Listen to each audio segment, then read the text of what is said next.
പരിശുദ്ധ പരമ ദിവ്യ കാരുണ്യത്തിന് എന്നേരവും ആരാധനയും സ്തുതിയും പുകഴ്ചയും ഉണ്ടായിരിക്കട്ടെ.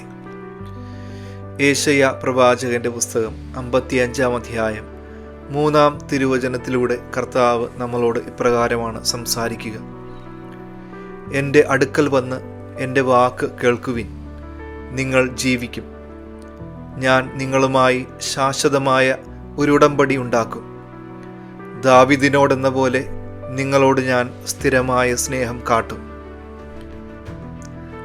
ആകയാൽ വിശ്വാസം കേൾവിയിൽ നിന്നും, കേൾവി ക്രിസ്തുവിനെ പറ്റിയുള്ള പ്രസംഗത്തിൽ നിന്നുമാണെന്ന് വിശുദ്ധ പൗലോസ് അപ്പോസ്തലൻ നമ്മളെ പഠിപ്പിക്കുമ്പോൾ, ഇന്ന് തിരുവചനത്തിലൂടെ കർത്താവ് നമ്മളെ ഓർമ്മിപ്പിക്കുന്നത് ഇങ്ങനെയാണ്: നിങ്ങൾ എൻ്റെ അടുക്കൽ വന്ന് എൻ്റെ വാക്കുകൾക്ക് കാതോർത്താൽ നിങ്ങൾ ജീവിക്കും.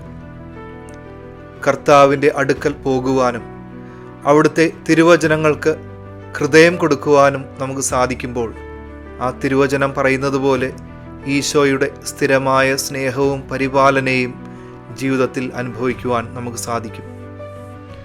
ഇന്ന് ഈശോ നമ്മളെയും ക്ഷണിക്കുന്നത് തൻ്റെ ഹൃദയത്തിലെ സ്ഥിരമായ സ്നേഹത്തെ അനുഭവിക്കുവാനാണ്.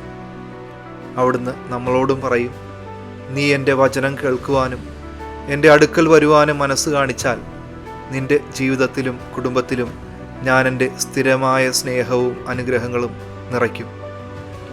ഈ തിരുവചനം കേൾക്കുന്ന എല്ലാവരിലും കർത്താവിൻ്റെ വചനത്തോടുള്ള ആഗ്രഹവും തീഷ്ണതയും പരിശുദ്ധാത്മാവ് വഴി ഉളവാകട്ടെ എന്ന് പ്രാർത്ഥിക്കുന്നു.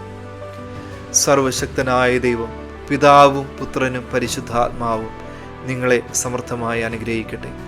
പരിശുദ്ധ പരമ ദിവ്യ കാരുണ്യത്തിന് എന്നേരവും ആരാധനയും സ്തുതിയും പുകഴ്ചയും ഉണ്ടായിരിക്കട്ടെ.